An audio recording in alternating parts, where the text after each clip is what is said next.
Ni kuri iki gicamunsi rero tariki ya 27 z'ukwa kabiri mu mwaka w'ibihumbi 2025 nibwo uyu nzovu ahagurutse hari i Kigali. Mu by'ukuri bigaragara ko yerekeje muri Leta Zunze Ubumwe za Amerika. Uyu rero akaba yaramenyerewe kuba yakoranaga ibiganiro ku macano menshi atandukanye hano mu Rwanda, ari kumwe na Yakamwana. Ubu ngubu rwose nk'uko mumureba ari kugenda agiye muri Leta Zunze Ubumwe za Amerika. Abadiaspora ngo baramujyanye. Uyu nzovu mu by'ukuri avuga ko Yakamwana yakabaye yaramutanze kugenda cyangwa se kugera hariya muri Leta Zunze Ubumwe za Amerika, ariko akavuga ko uyu Yakamwana we nta mahirwe yabigizemo. Reka mbareke mwirebere uyu nzovu mu rugendo rwe ari kwigira muri Leta Zunze Ubumwe za Amerika. Hello. Wishe abandi Guys, butyaje hano ni danje. Biteye ubwo umuntu wabandi nimba ntari bumucerereza indege. Sinzi kabisa byo rwose. Butyaje mubona ko imeze nabi. agaki Biteye ubwoba.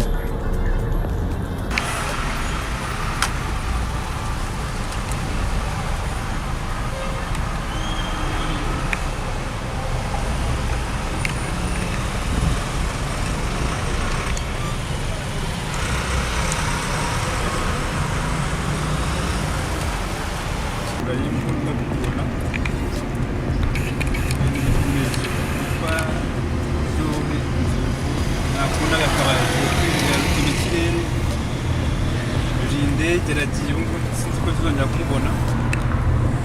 Ngiye kudutera ibintu kabisa rufite rwose.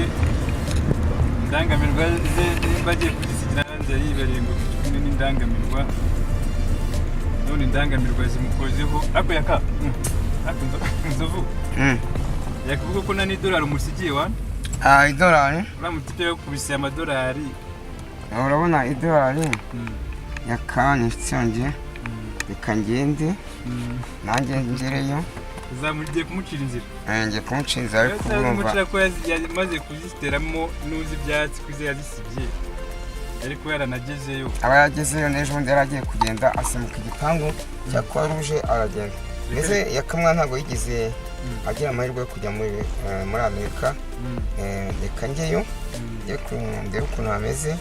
Yakamwana nzaza mukubita idolari. Ubuse tuyo zatwibuka namwe nzabibuka, ariko nujya kuyanezere kuri musigiye ku idolari kabisa. wigira ikibazo rwose. Idolari rirahari.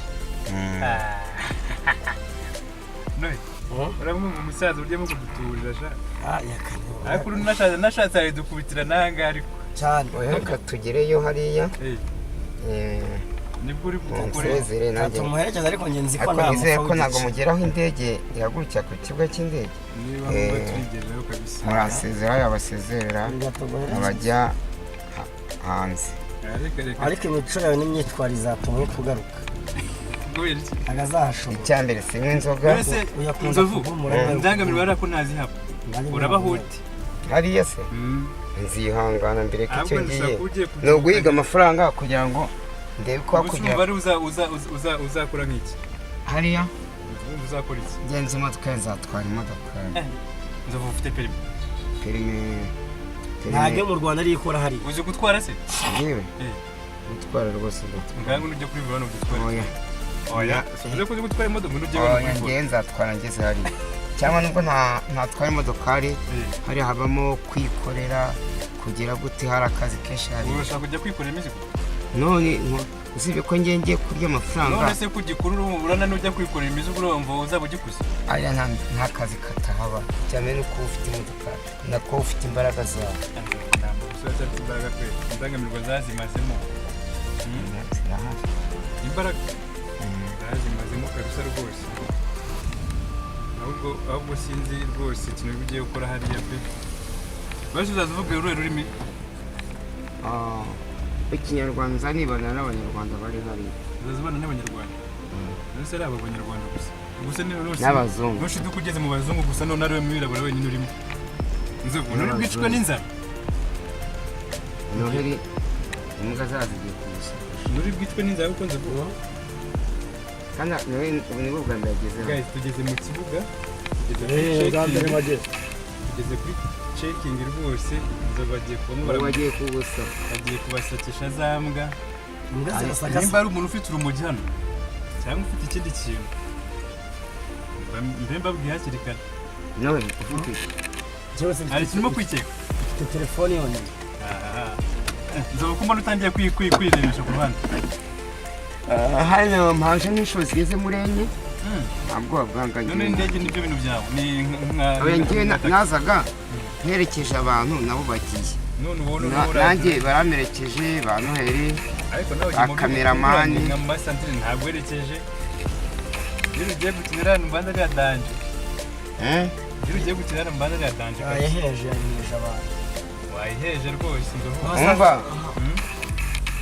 mbese yakamwana ko yabuze So hello guys, meze mutse twe tumeze neza ibintu ni sawa nkuko nakomeje mbibabwira kuva kare kose ko ibintu bigiye kugenda umusaza arigende turamusize aradusize nako bigira hakujya amazi musaza ngiye hakujya amazi ngiye igota amasimbi rwose ngo matamasimbi subone mugenzi wanjye kuva ashaka kugeraho bikagenda byanga wowe birangiye kubera Imana ese ubu muri Kenya buriya muri Amerika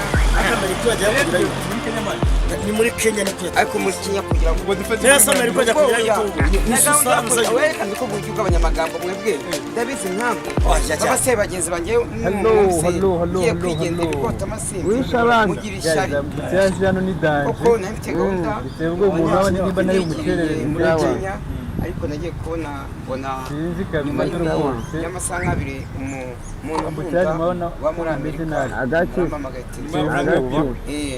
nabonye ubuzima urimo wari ugiye kwiyahura ibibazo by'ubuzima baragutabara ntiwiyahura none ngwino uzakenera byose nzagufasha bose nzagufasha uzasubira mu Rwanda ugiye gusura abanyarwanda inshuti zawe n'abayakamwana ba Noheli mwese yakomeje kuvuga ntabwo aje gusezera wambwiye kumije kumenya ngo ari mu ndanga yakamwana impamvu nawe ngo ejo ngo azarongora nubwo ngiye bidatashye ubukwe bwese akarongora ibiki naho bamutashye uriya ararongora afite irongora kuki wowe kuki upinga abantu kuki yakamwana ahubwo kugira abantu bari muri Kenya bakwitegura nayo rwota amasimbo y'uburayo naso ntaragerayo none se ko nta bwenge ugira yaba ari nko muri Kenya kugenda hejuru y'ubutaka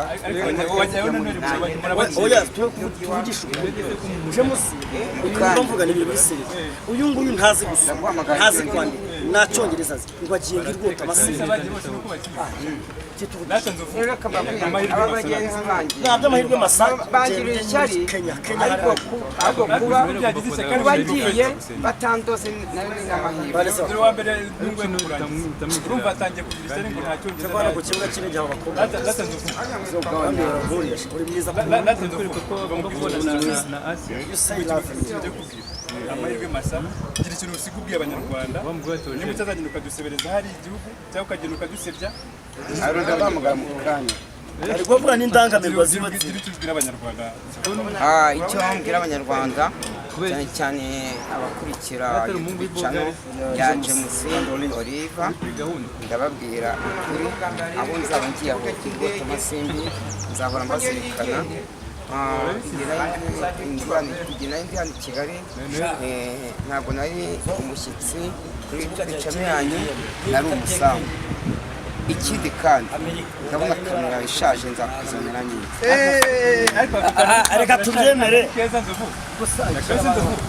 wakomeje kumva basize amadolari wambwiraga imbere ya kamera amadolari ndi hano mu Rwanda amadolari nyakorera ngeze muri Amerika hano ndacyafite abanyarwanda mbwira nomero yawe kandi akanyenyeri oya ndashaka amadolari n'abanyarwanda imodoka yawe ngufitiyemo litiro 5 za lisansi ese ubundi iyo bavuze ngo James Oliva baba bavuze biki mu Kinyarwanda akikubaza ni akunda gushaka yakubaza se urana babandi benadamu wowe umunyamakuru agenda azana amavarisi wajyanga twaje ugenda uje mu nduza n'amavarisi twigendere wagira ngo niba ari mu Burundi ugiye wagira ngo oya cyokora guys nzovu yigire ariko genda cyo banza twitsi igihe cyo mwemerera yigire muri Amerika afite inzovu mushaka ko yigendeye urya neza bakunzi ba Oliver na James murabizi njyewe mvuga ibintu biri show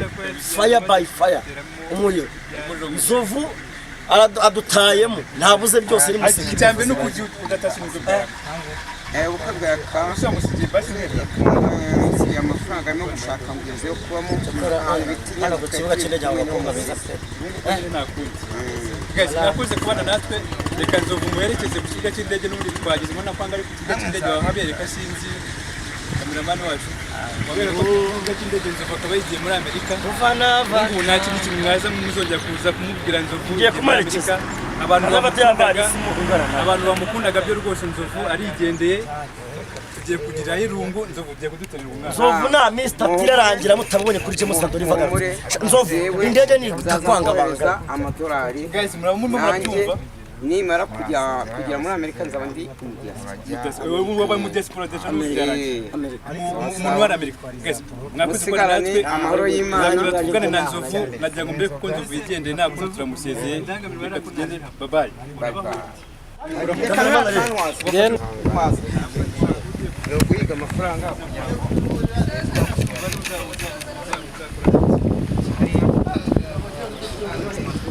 kanigendere muri Amerika